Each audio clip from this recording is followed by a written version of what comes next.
Bismillahirrahmanirrahim. Hari ini kita bertemu kembali dengan pelajaran ekonomi, dan untuk pertemuan kali ini kita akan membahas tentang teori perilaku konsumen. Teori perilaku konsumen ini merupakan kelanjutan dari teori sebelumnya, yaitu teori perilaku produsen. Kita lihat bagaimana teori perilaku konsumen. Perilaku konsumen terdiri dari dua, yaitu teori perilaku konsumen yang rasional, yaitu seorang konsumen ketika dia melakukan konsumsi, dilakukan menurut pikiran dan pertimbangan yang logis. Contohnya adalah ketika seorang konsumen memilih barang, itu didasarkan kepada apa yang dia butuhkan, atau ketika dia memilih barang, maka konsumen akan memilih barang yang bisa memberikan kegunaan yang optimal bagi dirinya. Yang kedua, perilaku konsumen yang irasional, yaitu perilaku konsumen ketika dia melakukan konsumsi dilakukan menurut pikiran dan pertimbangan yang tidak logis. Contohnya, ketika seorang konsumen melakukan konsumsi atau memilih barang, dia akan mendasarkan pemilihan barang itu kepada iklan atau promosi yang terjadi atau yang ditayangkan oleh media cetak atau media elektronik. Atau ketika dia memilih barang, maka barang yang dia pilih adalah barang-barang yang bermerek atau branded yang sudah menyebar luas di masyarakat. Selanjutnya, teori perilaku konsumen ini dibagi menjadi dua pendekatan, yaitu pendekatan kardinal dan pendekatan ordinal. Pendekatan kardinal nanti akan dijabarkan di dalam hukum Gosen 1 dan hukum Gosen 2. Sementara pendekatan ordinal nanti disajikan di dalam kurva indiferensi. Kita lihat satu-satu. Yang pertama adalah pendekatan kardinal. Pendekatan kardinal atau disebut juga dengan pendekatan marginal utility.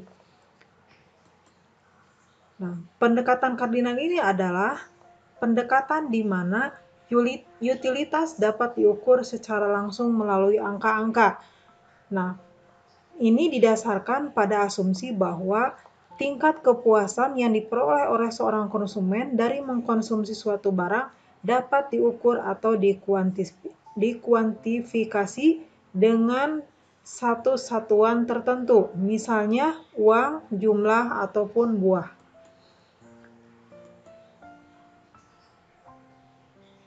Teori kardinal ini dijabarkan di dalam hukum Gosen 1. Bunyi dari hukum Gosen 1 adalah jika pemenuhan kebutuhan akan satu jenis barang dilakukan secara terus-menerus, maka utilitas yang dinikmati oleh seorang konsumen akan semakin tinggi. Tetapi setiap tambahan konsumsi satu unit barang akan memberikan tambahan utilitas yang semakin kecil. Penjelasan dari teori Gosen ini bisa kita jabarkan di dalam bentuk tabel seperti ini. Nah, di sini ada konsumsi es krim terdiri dari es krim pertama, es krim kedua, ketiga, keempat, kelima, dan keenam.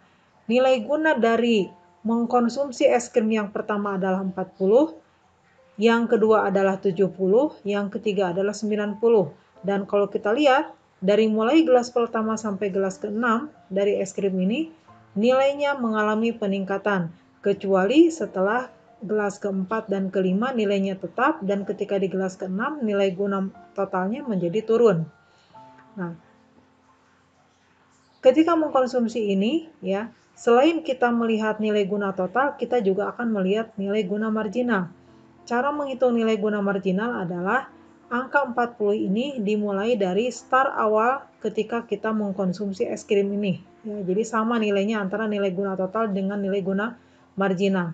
Selanjutnya di gelas yang kedua, nilai dari guna marginal ini 30. 30 ini adalah dari 70 dikurangi 40. Nah, kemudian di gelas ketiga nilai guna marginalnya menjadi 20. 20 ini adalah dari 90 dikurangi 70 dan seterusnya ke sini.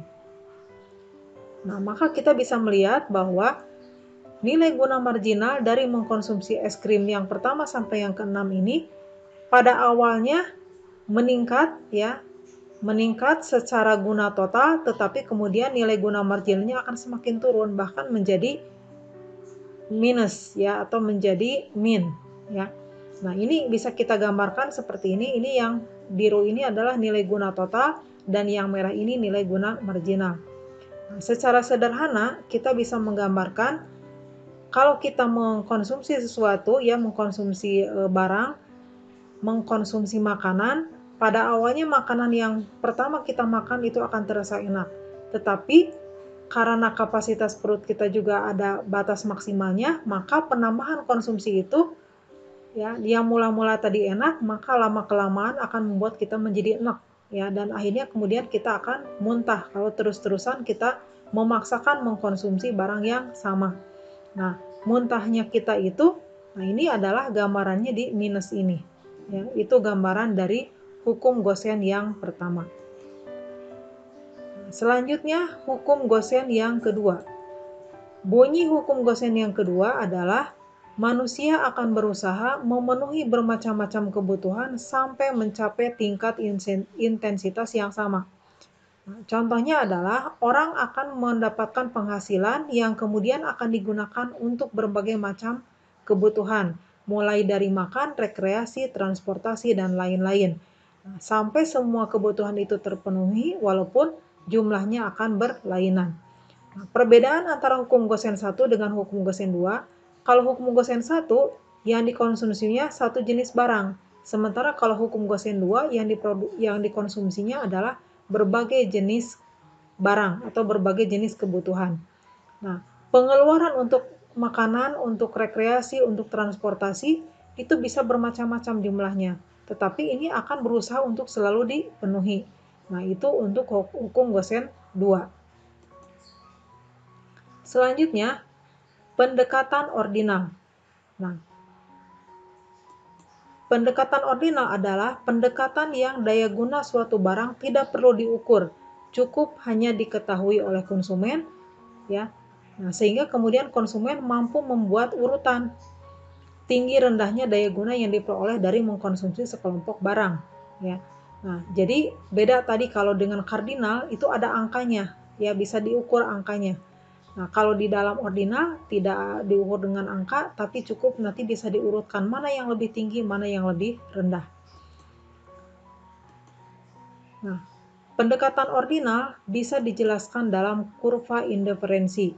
Nah, kurva indiferensi atau nanti dikenal dengan IC ya, indifferent curve ya, yaitu kurva yang menghubungkan titik-titik kombinasi dari sejumlah barang tertentu yang dikonsumsi dan memberikan tingkat kepuasan yang sama.